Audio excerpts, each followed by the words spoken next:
ایک حدیث پاک ہے، اللہ کے محبوب صلی اللہ تعالی علیہ وسلم نے ارشاد فرمایا ای عر الاسلام اوثق، مجھے بتاؤ اسلام کا سب سے مضبوط عمل کون سا ہے؟ صحابہ نے عرض کی الصلاۃ، نماز۔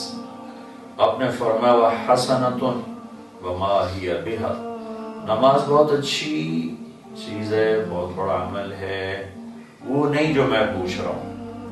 تو صحابہ نے عرض کیا الجہاد، جہاد، آپ نے فرمایا وحسن وما هو به، جہاد بھی بہت بڑا عمل ہے لیکن وہ نہیں جو میں پوچھ رہا ہوں۔ صحابہ نے عرض کیا الصیام، روزہ، آپ نے کہا وحسن وما هو به، بہت اچھا عمل ہے، وہ نہیں جو میں نے پوچھا ہے۔ پھر صحابہ نے عرض کی الحج، تو آپ نے کہا حج بھی بہت بڑا عمل ہے لیکن وہ نہیں جو میں پوچھ رہا ہوں۔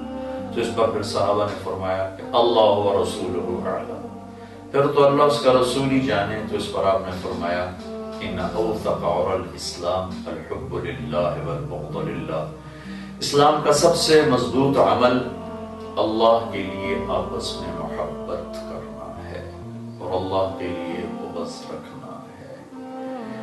میں اپنے تمام سننے والوں کو یہ پیغام دینا چاہتا ہوں کہ سراپا محبت بن جائیں، ایک دوسرے کے لیے محبت بن جائیں۔ سارے اختلاف اپنی جگہ پر، اختلاف نہ مٹے گا، نہ مٹ سکتا ہے، اس کائنات کا اصول ہی اختلاف ہے، یہ نہیں مٹ سکتا۔ اختلاف رائے کے باوجود ایک دوسرے کو عزت دیں، محبت دیں، احترام کریں۔ اختلاف دینی نوعیت کا ہو، سیاسی نوعیت کا ہو، گھر میں کسی سے ہو جائے، بیوی سے، بچوں سے، رشتہ داروں سے، محبت کو ہاتھ سے نہ جانے دیں۔ اللہ تعالیٰ نے آپ کو رائے دینے کا حق دیا ہے، آپ خلاف بھی بول سکتے ہیں، حق میں بھی بول سکتے ہیں، لیکن دل میں نفرت، دل میں بغض، اس سے اللہ کے واسطے اپنے آپ کو دور رکھیں۔ تمام مسلمان فرقوں کو عزت دیں، احترام دیں، تمام سیاسی جماعتوں کو عزت دیں، احترام دیں۔ اپنے بارے میں جو بھی آپ اپنے دل میں رائے رکھتے ہیں اس پر آپ ثابت قدم رہیں، لیکن اوروں کو عزت دینا سیکھیں، احترام دینا سیکھیں۔ میں کسی کے خلاف نہ بولتا ہوں نہ لکھتا ہوں، لیکن میں بشر ہوں، میں غلط بول بھی جاتا ہوں، غلط لکھ بھی جاتا ہوں۔ اس کا اگر علمی کوئی مواخذہ محاسبہ ہو تو سر آنکھوں پر ہے اور ہر ایک کو اس کا حق حاصل ہے۔ ذاتیات پر کوئی اتر آئے تو میں اسے اللہ اس کے رسول کی خاطر معاف کرتا ہوں۔ آپ بھی معاف فرمائیں۔ ہمارا ملک نفرتوں کی آگ میں جل جل کے سیاہ ہو چکا ہے اور ہر طرف دھواں ہی دھواں ہے، آگ ہی آگ ہے، راکھ ہی راکھ ہے۔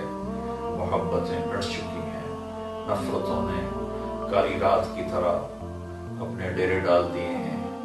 میں ایک حقیر سی شمع جلائی ہے، چراغ کی ادنا سی ٹمٹماتی لو ہے، اللہ اسے چمکتا سورج بنا دے، میرے ذریعے سے یہ پیغام جو سن رہے ہیں کم از کم ان تک تو پہنچے، جو دیکھ رہے ہیں، کہ ہم اوروں کے لیے محبت بن جائیں۔ آپ اپنی رائے محفوظ رکھیں، اس پر ثابت قدم رہیں، لیکن دوسرے سے اختلاف کرتے ہوئے نہ اس کی عزت کو اچھالیں، نہ اس کی ذات پہ حملہ کریں۔ اللہ تعالیٰ کو یہ بہت پسند ہے۔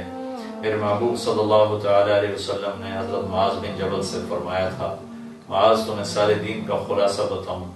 تو انہوں نے عرض کی یا رسول اللہ ضرور بتائیں، تو آپ نے ایسے کیا اور پھر فرمایا کف ھذا، اے معاذ اپنی زبان کو قابو میں رکھنا، یہ پورے دین کا خلاصہ ہے۔ یہ زبان کا ایک میٹھا بول زندگیوں میں بہار لے آتا ہے اور ایک کڑوا بول بہار کو خزاں میں بدل دیتا ہے، اور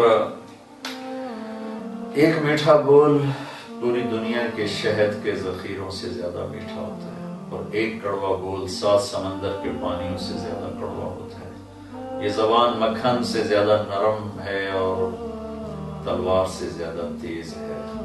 ایک وقت میں اس کے 2 روپ ہیں، اور میرے اللہ کو یہ پسند ہے کہ یہ مثبت ہو، میٹھا بول ہو، انتہائی پسندیدہ عمل ہے۔ اور آخر میں ایک صحابی کا قول نقل کر کے بات ختم کرتا ہوں۔ ایک صحابی ہیں ابو دجانہ رضی اللہ تعالیٰ عنہ، یہ جنگ بدر سے لے کر آخری حج تک محبوب صلی اللہ علیہ وسلم کے ساتھ ساتھ رہے اور بڑے صحابہ میں ان کا شمار ہوتا ہے۔ یہ ایک دفعہ انہوں نے فرمایا کہ لوگوں میں تمہیں بتاؤں میرے پاس بخشش کا سب سے بڑا عمل کیا ہے؟ ان ارجع عملی عندی ما انی ما آذیت احدا بلسانی ولا اجد فی قلبی غلا لاحد، کہ لوگوں میرے پاس بخشش کا سب سے بڑا عمل یہ ہے کہ میں نے آج تک اپنی زبان سے کبھی کسی کو دکھ نہیں پہنچایا، اور میرے دل میں کسی مسلمان کے بارے میں کوئی بغض کوئی نہیں ہے۔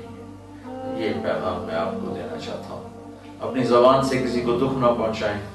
اور جب قلم بھی ایک زبان ہے، قلم بھی ایک زبان ہے، تو قلم سے کسی کو دکھ نہ پہنچائیں، زبان کے بول سے کسی کو دکھ نہ پہنچائیں، اور دل کو سب کے بغض سے صاف رکھیں۔ کوئی زیادتی کر جائے تو دھو دیں، اللہ کو بہت محبوب ہوگا۔ یہ اتنے محبوب عظیم صحابی ہیں، جنگ بدر میں شریک ہیں، اور اللہ کے نبی کا فرمان ہے جنگ بدر والے جو مرضی کرے میں نے معاف کر دیا۔ یہ صلح حدیبیہ میں شریک ہیں، اور اللہ کے تعالیٰ نے قرآن میں فرمایا لقد رضی اللہ عن المؤمنین اذ یبایعونک تحت الشجرہ، کہ جنہوں نے آپ کے ہاتھ پر بیعت کی اللہ ان سے راضی ہو گیا۔ کہ یہ صحابی ہیں، اور اللہ کا فرمان ہے وَكُلًّا وَعَدَ اللَّهُ الْحُسْنَى، میرے محبوب میرا وعدہ ہے تیرے تمام صحابہ کو جنت دوں گا۔